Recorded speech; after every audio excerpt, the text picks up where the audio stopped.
Well, welcome back to the NFL fans. We're going into week 5, and I wanted to wait a while to see how the referee gate situation worked itself out. And yeah, checking the league, according to what they said, yes, things are settled. It's official. The Packers are 2-2. They will tell you they're 3-1, but hey, it's official now. They're 2-2. That will always go down in the history books as a loss. Don't listen to whatever any Packer fan tells you. But I don't know. It's just ridiculous. You're going to get bad calls in and out. You're going to get good calls throughout.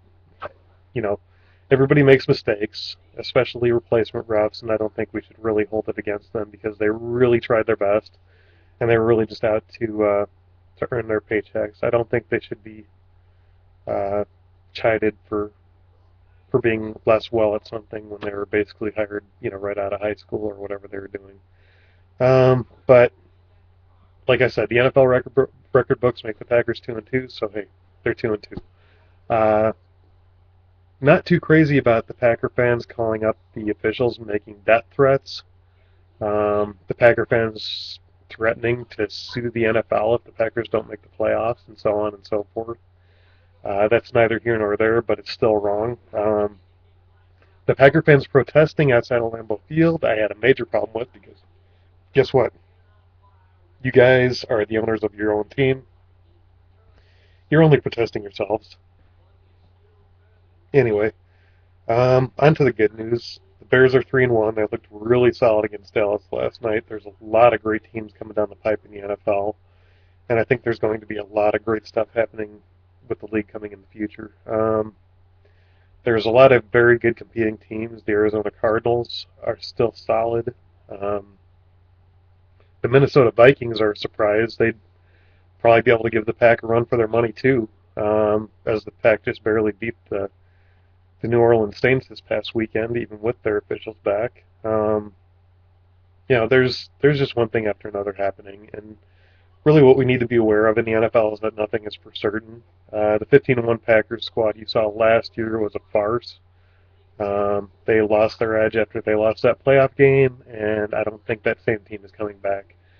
I think the Packers, if they're lucky, they'll go 11-5, but I'm guessing more on the 9-7 standpoint. Um, just aiming out there.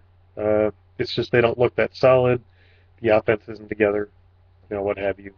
On the other side of things, the Bears are looking good. They got their offense coming together. Cutler had a very strong performance last night against the number one defense in the league.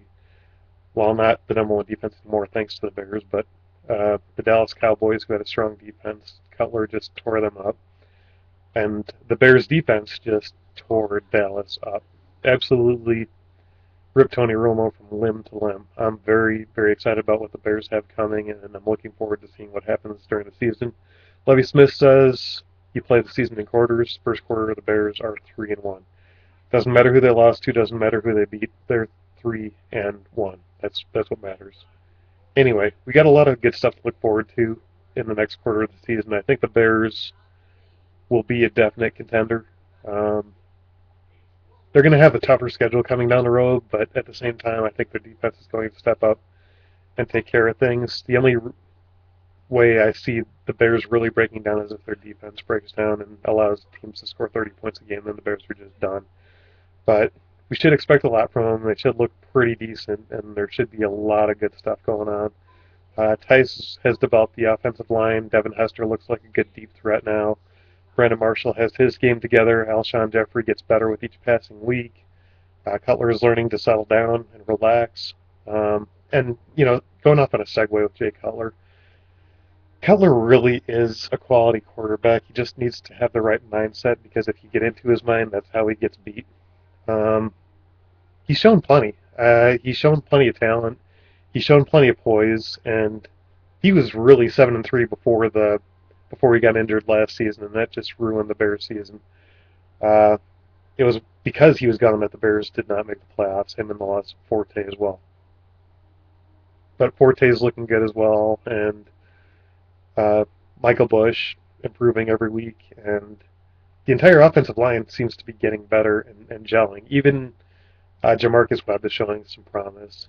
but I don't think there's anything we should really worry about as far as being Bears fans. They got a lot to offer, and they're going to be a good, solid team. We should have faith in our team, and even if they finish 8-8, they're going to give their all. I don't think they'll finish that way. I see more 12-4 and making the playoffs. But yeah, the NFC North is going to be a tough division. Bears first. Uh, I'm hoping Vikings second, but it's probably going to end up being Packers second. But Packers may not even be good enough to make the playoffs this year. Anyway, we'll keep in touch as things go on, and we'll try to keep you updated as much as possible. I just wanted to see how the official gate worked out before I posted anything. All right. So take care. I'm going to sign off.